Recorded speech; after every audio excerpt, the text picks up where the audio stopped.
What's up, everyone? Welcome to another randomly released episode of our monthly-ish roundup.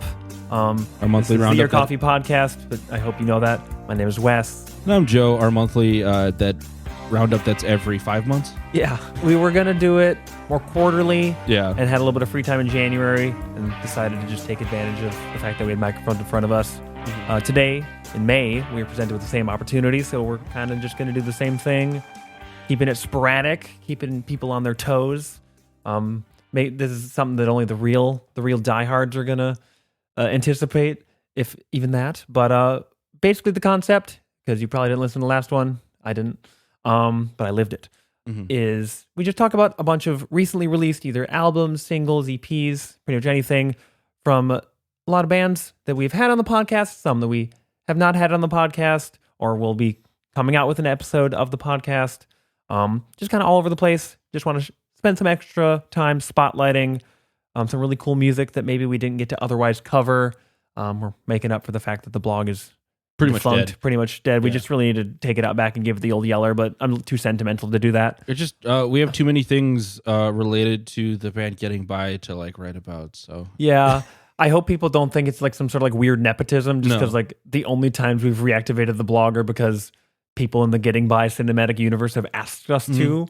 But that's kind of why we're not killing it. It's still there, but this is making up for a lot of the stuff we would have normally covered there. Yeah. Want to just let people know about a lot of cool local releases. That's basically all we've been here for the last like almost 5 years, at least 3 years or so since we've pivoted. Each of us is going to talk about, I believe, 3 releases a little bit more in depth, and then we'll have some shout outs. Check out all of these. We give them what little our stamp of approval is worth. But if you haven't already heard them, definitely recommend checking all these out. And without any further ado, we can stop wasting your time and actually talk about some music. So the first record I want to talk about here for this chatty episode is Scrunchie's Feral Coast. This is their sophomore record, a follow-up to their 2018 debut, Stunner. And this record is definitely the band at their leanest and meanest form. They had some lineup changes, and they lost a member, and they changed who their bassist was. And so as they progressed, they've always really wanted to, and with my interview I did with Laura and Danielle of the band, they've been moving in a more heavier direction, and I think this is really kind of their second step. And a lot of these songs are grimier, they're heavier, and they feel more dangerous. Ooh. And so like if you listen to a song, scared. I know, right? If you listen to songs like Absolute Maximum has some really like their riff is very, they made a reference like it's kind of an ode to the fact that nu metal existed when I was coming of age, even though they're not a nu metal band. But what if? It kind of but it's just like really that thing, that funky mean sound, or if you listen to weird kind of, but still threatening, very heavy. And they did a electropunk remix, and by they I mean Laura did an electropunk remix, or it was first on Laura's solo record that she put out in 2020. Okay. So it's like still the riffs, but like EDM. And it's very good. I love it. I'm not a big like EDM or electronic music person, but I loved the way the mashup. It didn't feel weird, and they really like worked on Loud, Quiet, Loud was a big focus on this record as well. So like if you listen to like songs like Sway or New What, it's like walls of sound mixed with a few moments of respite, and then they go back to just melting your face off. And this seems to be where they're going as they move forward as a band, and I am really excited. And it's a good record. It's a nice tight 30-ish minutes. You start it, and suddenly you're like, oh, it's over. And then you hit play again, and you're back. And it's sorry, everybody, releasing double albums this year. We don't always need 80 minutes of music. No. Sometimes you can just keep it to 30 and benefit for. And I think Scrunchies, like you're saying, is definitely a band that benefits from that burst of intensity and keeping it relatively straight and to the point. Yeah, and they had this done early 2020. It's like these songs were all written in like 2018, 2019, and then they recorded it 2019, 2020. And then they're just like, all right, we're just going to sit on it for a minute. They released, I think it was either No Home Planet or... I think No Home Planet. Yeah, they released No Home Planet. It was like a video, I think, too. Like right away at the beginning of the pandemic, and then they're like, we'll just wait, because... and I think they took some of that stuff down. to like because they didn't want it to get lost in the hole of quarantine records. Yeah, And which is that's valid. When I interviewed Laura and Danielle, basically they're like, yeah, it didn't do very well because everyone was releasing quarantine music, and so Oh yeah, no, I did a write up on it in April. Let's see if it's still there. Probably not. If what you speak is true, maybe they left the video up. maybe. Yeah, I'm curious. Makes You sense. can go watch it if you want. So I didn't see it on Bandcamp. Nope, anymore. it's unavailable. Yeah, yeah, so- I'll take it down. So- Rest in peace, April 11th, 2020. So But it's actually listenable and available now as part of the record. and so- if you pre-order the vinyl, Please do. which I did because it's like a yellow and pink swirl through Ooh. Dirt Nap Records. They also have a B-sides and demos like compilation EP thing, which has the electropunk remix of Absolute Maximum plus the demo of Feral Coast, which Feral Coast on the record is essentially a demo with like a really tightly produced middle part and then a demo again. Okay. And then you can hear some of the other stuff plus some like reworks and songs that like never made the record. So it's a good record. I love it. Mm-hmm. I've been a big fan of Scrunchies for a long time. So Yeah.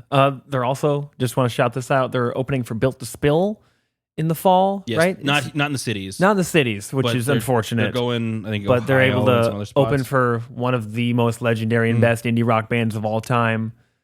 And that's just wild. That's such a cool opportunity. Mhm. If you happen to be listening from a place that isn't the Twin Cities and one of those shows is in your area, you'd be dumb to not go to that.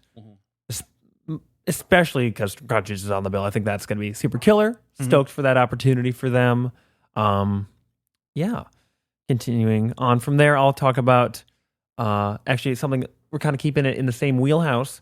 As many people may know, Danielle from Scrunchies is also in the band Bruise Violet, the occasionally active punk band that also features Emily Schoonover of Bugsy. And Bugsy just put out a new song on the 13th of May, just a day ago from when we're recording. It's I don't think it hasn't been announced yet, but maybe there's a little bit of a spoiler, but I think we're all kind of know what's up. We're all They've been waiting for teasing it. it for a long time. It's the first taste of their forthcoming album. Still no details on a release date, but I'm This be pretty their sure debut record? Or this would be a debut record. Okay, because they put remember out an EP, Teratoma was the EP. Teratoma, and then they've put out two like one-off singles. Yeah. And now Ice Age Baby is the name of the song, all one word. If you've paid attention to Bugsy lore over the last year or so, you'll understand the Ice Age Baby. The song has nothing to do with the film Ice Age or the baby, of which we hate so much. Yes. Screw that baby. Sorry to DreamWorks. But yeah, it's the first taste of their debut album. This has been a recurring thing. I think Bugsy has really hit their stride. They pretty much did immediately. That's the thing. They just came out fully formed with Teratoma, and each new song has been just another entry in a catalog of just really awesome indie rock songs, kind of punky, but not like punk. Very reminiscent of the 90s sometimes. A lot of like really great guitar work between Emily and lead guitarist Griffin Desai. The whole band is just really firing it on all cylinders. I say that every time like it's a new thing, but it's just kind of how they operate, especially when they're actually putting out new music, which they finally are. The lyrics are upsetting, to say the least, because trauma and abuse are very upsetting. But the lyrics deal very directly with that, almost kind of starting out in one place, in the perspective of when you're still kind of in the midst of that, still very much suffering actively from what is going on around. But it ends on a note of it's pursuing a note of defiance and even hope, where it's talking about, I am separating myself from you. We are not the same. You do not have any control over me. And moving past that. And it is always very interesting to have a first listen to a Bugsy song, because at least for me, I pay more attention to the music first, and then I usually pay attention to the lyrics later, regardless of who's releasing it. But sitting down and really paying attention to the lyrics, I think, is something you should do with any Bugsy song, but especially with this one. It's almost like kind of absurd at like the just very blunt in how it presents it, which is I think, very realistic, and Yeah. not everyone is willing or capable of doing that. So it's astounding, especially as someone who like doesn't have a way to relate directly to that. It's just very incomprehensible a lot of the time, but it's still put into music in such a interesting, fascinating, powerful way. And Emily's a very fantastic lyricist in the way that they like frame things in a way that like allow you to not put yourself there, but to like understand a moment or empathize with what's going on. It's very detail oriented, where it offers a lot of very small things that aren't really included in maybe like a broader portrait of something like this, of a situation like this. But I think those details are sometimes the most indicative of what the actual dynamic is, of what's going on. And that lends itself to where hopefully they're at now, where the song ends, where it's that the ability to separate yourself from that instead of kind of carrying that burden around constantly. And I can't speak to anyone else's experiences, but even the possibility of that defiance and that hope and that self-reclamation is fantastic. And it adds an extra level of rawness because it's the things you don't think about, like the little details and situations that like really make it real and not just a song you're listening to. Yes, and that's what Bugsy does best. Just another fantastic song. Emily handmade's the right word, but spent an obscenely long amount of time making the music video, so check that out as well. Yeah, animating hand animating. They have done that for, I think, the music video for Moody Knows Best as well. Okay. And hand making all the tapes. If you couldn't tell, real DIY. We love this band and just everything they do. I'm not biased. You're biased. But definitely check out the song. You've probably already heard it. They're actually playing a couple shows, going on tour soon. So kind of echoing what I said about Scrunchies and Built to Spill. If you happen to be listening in from one of the places where Bugsy is stopping on tour, be doing yourself a disservice to miss out on them. Yes. But yeah, definitely check out the new song, check out the video, and we'll hopefully stay tuned for more news about their record. Moving on, I want to talk about another release that was released yesterday as of recording this podcast. We're recording on May 14th. You're going to notice a trend. Yes. Natalie Fiddler released her sophomore record as well, 3-Man Army. And this was the first one, I believe, if I remember correctly, the entire band was involved in it, not just Natalie, like doing all the songwriting, all of the performances, all of like that stuff. And it's a very encompassing like record that just like deals with the last few years of Natalie's life, and a decent number of the songs that are found on this record are, if you listen to or watch the Natalie Fiddler live session that we did, the first one, the very in first August of 2020, back when we were trying to do a live session podcast, like interview kind of combination, because that one was supposed to be a live stream that we were going to do an interview component of, right? And then for various necessary reasons, we had to reschedule it, but and it didn't work out. I was like, well, at that point, we had a camera and access to some stuff, so I was like, well, let's just do a session. And but if you want to hear very early, or not really early, just very stripped down versions of those songs, you can check it out. It's still online. Yeah, and so like some of the songs that I really love are on this record and really elevated by the full band. Judas, which deals with the church, like the lyric, "All God's sheep have the sharpest teeth." Angry sheep. Haley, who's the vocalist and guitar player of Getting By, plays bass, and her one of the 3/4 vocalists in Getting By. True. Her bass line is super great and just really like ties that song together. You have songs like Vinegar and Oil, another song from the live session that like deals with toxic previous relationships. Caffeine Headache, which we had the luxury of premiering. It is a luxury. is about codependency, and one of my favorite tracks, it's that one, it's this one, or Abraham Lincoln something, I can't remember the exact. Abe Lincoln, La-Di-Da. Yeah, Abe Lincoln, yeah, La-Di-Da. Those are but the last song, Post-Apocalyptic GF, is one of my favorite songs because it just feels very upbeat and fun when dealing with the fact of like the world is potentially ending and a rise of the far right in the main stage, as opposed to just being a fringe kind of subculture that you just kind of deal with every now and again. You're like, oh, you see it on the news, you're like, haha, that's scary. And then you're like, oh no, there's legitimate rallies being held now, and as opposed to like some dudes in the And woods. they're being sanctioned by the state. Exactly. Ha-ha! And so like it's just kind of this fun. It almost feels like it should be in a sitcom scene where it's like or a movie, and I just really love it. It's just Natalie and Lee, who's also the drummer and also Natalie's fiance, just like going through the world together no matter what. And so it's just a really fun pop rock, alt rock record. Just where I feel I have yet to listen to it since it's only been out for a day. And Joe had the advanced copy. I did get the advanced copy, but I put it on my iPod. RIP iPods. R.I.P. Rest in Biscotti. Rest in pasta. But it's, I think, a record. Just and also like having seen those songs that Natalie did with our live session, and just having listened to her prior music. It's music that is really elevated by the writing and the performances and like the composition, more so than like the fact that it's like all crazy musically and doing anything like really out there.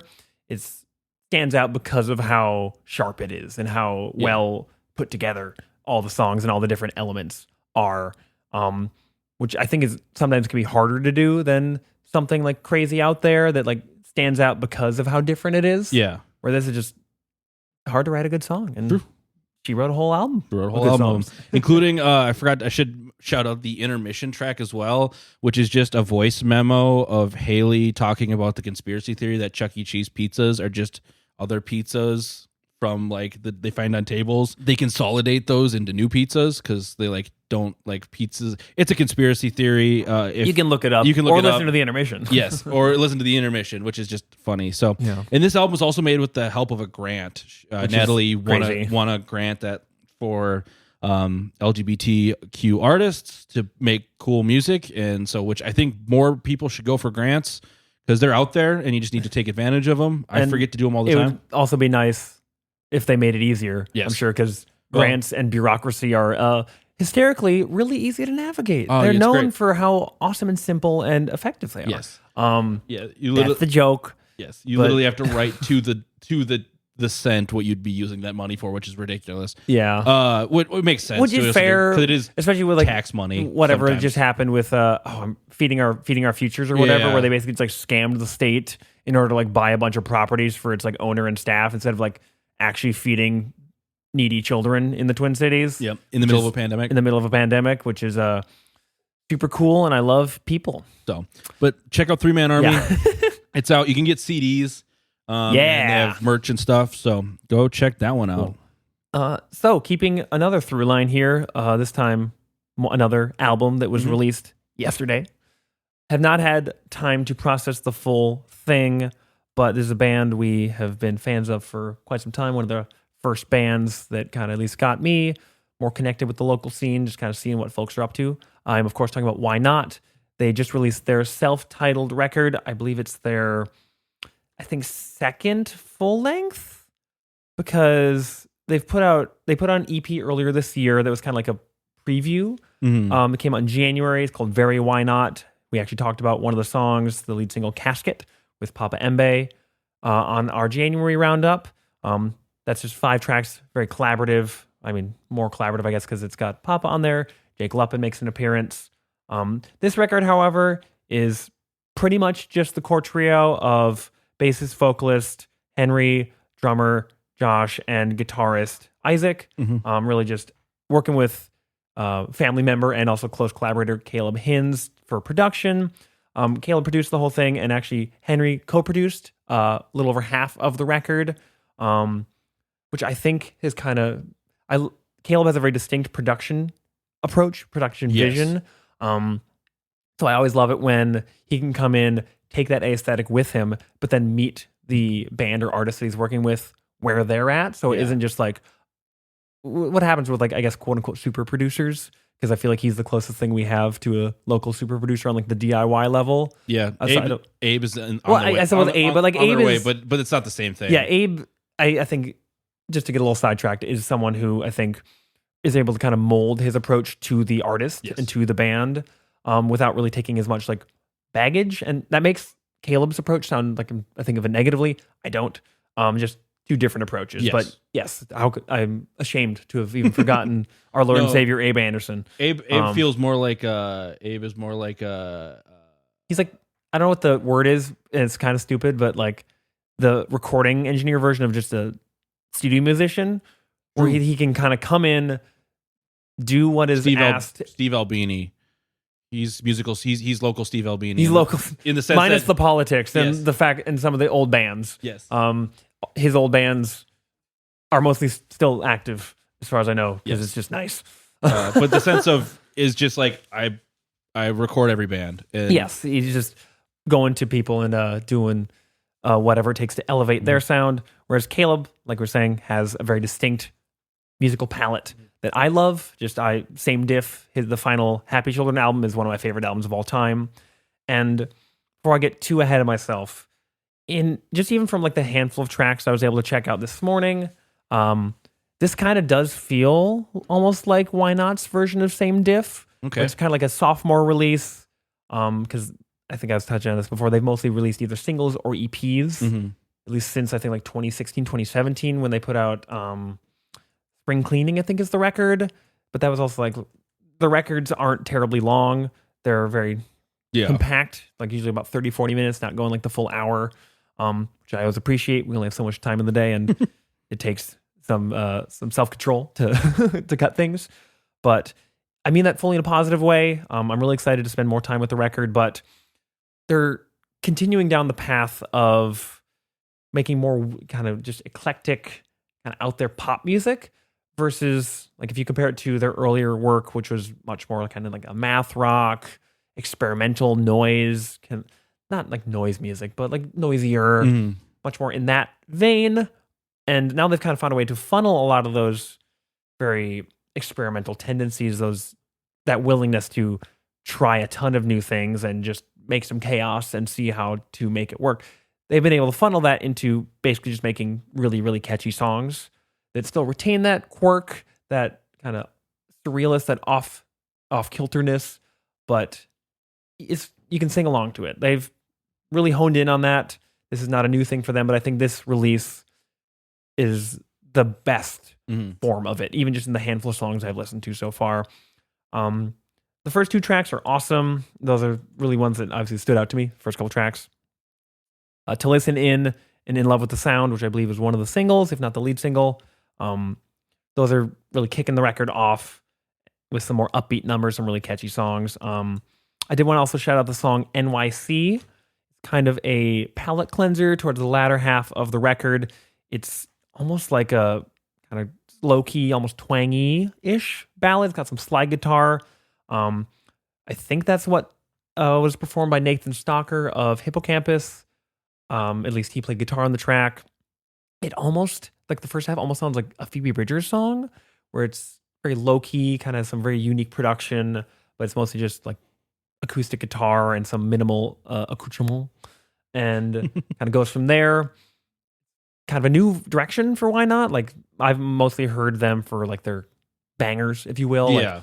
Like the more very catchy songs, the upbeat songs, Yeah. or previously like the more noisy mathy songs. Yeah. But this is like a very like low key, kind of like I said, palate cleanser, and I think it's a really cool direction to see them kind of diving into and really expanding their palette in a way that makes so much sense. But you wouldn't necessarily think that they would even want to go there. But boy, howdy, am I glad that they did. That's enough. I'll shut up now. The album is Why Not, self-titled. Came out yesterday. Cassettes are available if you want to get that physical merch. Otherwise, it's available wherever you obtain music from. The Pirate Bay. I don't know if it's on the Pirate Bay yet, but I'm working on it. I don't know if the Pirate Bay still exists. Sorry, guys. I'm putting your album on the Pirate Bay.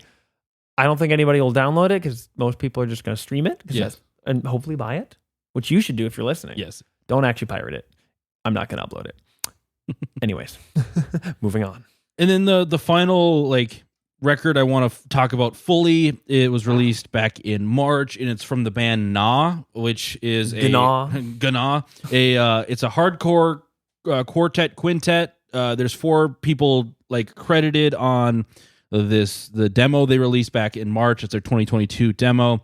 However, the person who helped mix it, Maddie from Marmalade, is now I've seen play with the band, as an extra guitar player. So I don't know if is in some of the promo photos. So I don't know if they're like a full member, if they're just more just like very heavily involved, or they just hang out, collaborator. Yeah.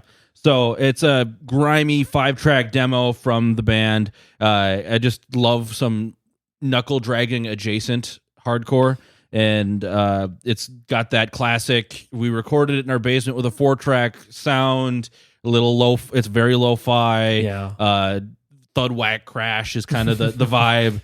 And I hope a full release is coming from the band soon, because some studio recordings. Hopefully, I've seen them live once at the Treasury so far, and it was a good time. Chaos, just a tight, punchy, hardcore set, and they were done. And it was that's what you want. That's what you want for most hardcore bands. If they're going long, they're getting kicked off. I don't know. I've never booked a hardcore show. I wouldn't be able to kick any hardcore people off of anything. They could probably all like throw me. That says more about how easy I am to throw than anything else. So the last thing I want to talk about is the exact opposite, pretty much, of a hardcore demo. Also came out in March. It's the debut EP from the visual artist, multi-genre electronic kind of dance pop songwriter, producer, singer, Sim One. Her EP is called All That You Want, came out towards the end of March of this last year. She put out a handful of singles in advance and one remix. Only one of those songs ended up on the EP, but she's been out and about working on these songs for quite a long time. Have a podcast interview with her talking a lot more about the EP coming out soon, so stay tuned for that. It's in the best way possible. It reminds me of like the EDM and like dance music I would download from Newgrounds in middle school. It isn't video game remixes, because that's mostly what I was downloading. Like I had like 8 versions of just one Donkey Kong song, because that's the kind of person I still am. But just the production aesthetic and just that particular kind of dance music, like kind of just very upbeat, very poppy, very catchy. Just it really scratched that itch for me in a way that I don't listen to that kind of stuff nearly as often as I think my brain wants me to, because when I listened to this EP for the first time, kind of knocked me off my chair, because I was like, oh, wow, I've not listened to anything like this in such a long time, and this is really bringing me back. And it's really just a well-formed EP. It plays with a lot of different sounds kind of in that realm of just very kind of different forms of dance music, electronic music. It's very collaborative. Simone worked with, I believe, 4 producers, not including herself, most of who she's worked with for quite some time. And some of them are featured. For example, Roe, formerly from the Static Panic, and just known just kind of all around producer, recording engineer, musician. Produced some of the songs, is featured on a song. The artist Shading in the Sun is also has a production credits. I think is featured on 2 songs. But they all meet really in the crossroads of where Sim wants the music to go and where she is wanting to take the overall vision for the project. If you want some just really awesome like dance music, something you can, dare I say it, dance to. This might be controversial, but you could dance to this because it is dance music. Hot takes here. Hot takes only. But I definitely recommend it, especially if you need something to cleanse your palate after listening to the Gnaw demo like 800 times, because it's probably pretty short. Most songs are 50 seconds. Exactly. Most of these songs are longer than 50 seconds, and also the exact opposite. I really love it. It's I'm blanking on the track. This Week in the News is a song I kind of haven't stopped listening to since I first heard it. Lonely Nights is a really interesting song. It kind of has a cool story. It's been in the works for a very, very, very long time, and just a lot of different hands were involved in making it. I'll save all the details for the podcast, but definitely recommend checking out those tracks on top of the whole EP. You can buy a second run of cassettes that I believe just got announced pretty recently, because I've been looking, and the last run actually sold out. Wow. But there are more now. They're $25, so you can check that out if you want. All That You Want. I'm going to never say that again. Anyways, it's a really great EP. Definitely recommend checking it out if you're looking for some cool dance music. Nice. That pretty much covers the stuff we wanted to spend more time on. Hopefully you haven't gotten bored of us rambling about music we think is sick, because that's basically all that this show is. Yeah. We have a couple of shout outs. These are either songs that haven't spent as much time with, or just for time constraints. Mhm. We could go on and on and on, but I don't think anybody wants that, especially not us. It's something you should just make sure you add to your streaming. Yeah, just like download these on, like add them to your Bandcamp wish list. Pre-save them if you're able to for a couple of these. But these are just kind of spreading the love even a little bit further. Want to make some time for as many folks as possible.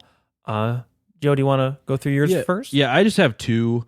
Which the first one is the new EP from Lanu. It's called Fire in My Mind. Lanu is a folk alt country kind of ambient-y Or like spacey project from Duluth. Sarah Krieger is, I believe, the songwriter, or Kruger is the person behind it. We caught them at Best New Bands. They were fantastic. And we're kind of talked over by a stupid bad crowd, which is unsurprising for First Avenue during any sort of quieter music. I was glad to catch them, but they were definitely with like bands like Dury and a couple artists you're probably going to mention, or at least one. Just more high energy, more upbeat. Yeah, which was not the mood. No, and that's not their fault. I was happy to be there and watch them. Yes, same. And so it features tracks from S. Carey on the first collaborations one. With Collaborations, yes, collaborations. It was produced by Alan Sparhawk of Low. Yes. And Nat Harvey mixed, friend of the pod. Friend of the pod mixed it, and so it's just a very fun kind of show from the northern part of our state here. Yeah. And so go check it out if you love kind of the alt country folky, just very kind of expansive, and it kind of feels much like the northern part of the state. Yeah. So kind of give you a change of pace for the humidity we've been seeing here in the cities lately, which I think sucks. And I want to shoot the sun with a gun because I hate it. Yes. It is quite warm. But Lanu is definitely worth your time. And then the other one is Palm Friends, the delivery that came out in March of this year, I believe, or end of February. I can't remember. Around that time. Early this year. And it's the second release from the band EP. It's just Palm Friends is just a fun, just chill kind of indie rock band. It shows them kind of switching a little bit where the main person behind it is singing less, and one of their collaborators is taking some more time to sing and be more present in some of the more public aspects of playing in a band. So you got that. It's just it's a good, fun record to put on, kind of deal stuff with like quarter life crises and just kind of growing up and moving on and changing your life a little bit as you get older. And so go check out the delivery by Palm Friends. Some more mellow kind of enjoyable listens for your ears. I'll power through a few of mine. First thing I want to shout out is this came out a week ago from today. Papa Embe released a new single, Passenger. We talked about him, I think, a couple times between the Why Not collaboration and a song he'd put out more recently, or an EP. I can't remember exactly which, in our January roundup. But he was also on the Best New Bands. He's also on the Best New Bands. He's opening, or maybe he did already open for Earth Gang at the Fillmore. Hell yeah. He's on tour. His band is on tour right now with, I think, Dua Sala. I think they just played Chicago last night, which is super cool for both of them. If you haven't checked out either Papa or Dua Sala, what are you doing with your life at this point? Like, they are two of the most like awe-inspiring and awesome artists to come out of the cities in the last few years. Just another stellar single from the band. Goes off live. Definitely check it out. The band Graveyard Club is coming out with a new record in June. It's called Nowhere is the name of the single. I believe Moonglow is the name of the album. But Nowhere was a single they put out fairly recently. Just really solid, like kind of like synthy pop rock. Always just kind of comes out of nowhere with just how catchy and awesome it is. Especially since I have not spent a ton of time with their prior discography, but whenever I put it on, it's always just like kind of a really Moonflower. I'm a poser and I'm full of lies. I got half of it right. Moonglow is a band I emailed for booking, and my brain is soup, so that's my bad. Moonflower. Yep. Sorry to Graveyard Club. Please reply to my email. But definitely excited about the album. Comes out on June 17th. Nowhere, and I think maybe at least one other song has been released as a single. Check that out. Check out their previous stuff. All around really cool. The band Products put out a single in the beginning of March. I Think We Arrived is its name. Another just great song from the band. We were lucky enough to catch part of their set at Midwest Music Fest. They played before us. They played right before us in the rain in a pavilion at a beer garden. Peter's Beer Garden. Peter's Beer Garden. You still have my sax stand, I'm pretty sure. But I'm not going to get it because that's 2 hours away. Yes. But either way, fantastic band. Really excited that they're putting out new music. Fingers crossed for an EP or an album or something, or even just more singles. Mm-hmm. Anything to hear from that camp is great. Great overall musicians. Just if you haven't checked out Products Just live, another especially fun Joe Kellen related band. Yeah, Joe Kellen. Shout out Joe Kellen. Yes. Anyways, another. This is actually a forthcoming release. Another one. The artist Zora is putting out her debut album called Z1 via Get Better Records on May 20th. About a week from today, so it may be out by the time we're releasing this. Probably. If so, probably. Yeah, probably. If so, when so, definitely check it out. It's really all over the place mashup of like some. I hate calling things hyperpop now because I feel like we've already just kind of beaten that genre name into the ground, like it's the world's deadest horse. That's my new band. The world's deadest horse. But it's like with kind of the there's songs that remind me of Sophie. Obviously, rest in peace, love her. And a lot of kind of those same very like abrasive but very fantastic, very very interesting musical palettes. Very harsh, combining that with a lot of like very beautiful like chords and melodies, and combining like those two things to just make a really kind of futuristic song. I hope Zora doesn't fall into the Charlie XCX phenomenon where every single thing that she does is called the future of pop music and has been called that for like 10 years. Because this does sound like a lot of different things, but combined in a way that I've never really heard before. There's like a lot of just like pure kind of top 10 pop music, just as far as like the songwriting goes and some of like the hooks and melodies. There's a lot of like hip hop and like almost like trap beats sometimes, and there's some really cool rap features from Mia Thornton pops up a couple times. There's also just a lot of different musical elements all combined into one. We'll have an interview with Zora coming out sometime soonish, so definitely stay tuned for that. Check out the album, pre-order or I guess just buy at this point the cassette. Another cassette, but super excited about that. Glad that's coming out. Shout out Get Better as well. Last thing I want to mention is longtime friends of the pod, Keep for Cheap, are finally putting out their debut record on June 10th. It's called Bundle. You can pre-order vinyl, pre-order merch and everything now. They haven't put out a new single yet, but they still have the songs that they released earlier this year, Segue and Aside, both great tracks. Super excited to hear the song Fish Piss. What could that be about? We'll see. I wonder if it's actually about fish pissing. But told in a very friendly, twangy, kind of prairie rock way, which definitely makes it better than if it were any other genre talking about fish piss. Or maybe it's a really cool metaphor. We don't know. We'll find out. The record's out on June 10th. Super excited for that one. You know and love them, so you probably already know about this one. That's it for the shout-outs. Yeah. Going to reiterate, anybody that we talked about, either a little more in-depth, in a shout-out, or even tangentially, check out their music, check out their most recent stuff, check out their old stuff, pretty much all of it. Stuff we'll support, we'll stand by.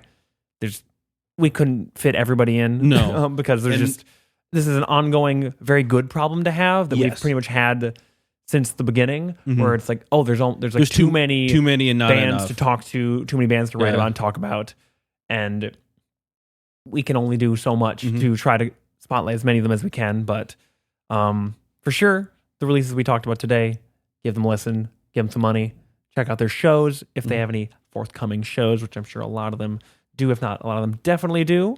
We stand by it. Yeah, and that'll be it for now. We'll maybe be back in 5 more months, 10 months. Let's double it. 8 years. We'll be like the My Bloody Valentine of sub series in our podcast. This one's our Loveless. Yeah. We made an entire record label go out of budget. We took all their money and spent it on shoegaze. Yeah. The Ear Coffee Podcast is a companion to the blog of the same name. If you like this episode, please leave us a rate and review so we can stand out among the other music podcasts. You can follow us at Twitter, Facebook, and Instagram @Ear Coffee. Thank you for listening. We'll see you next time.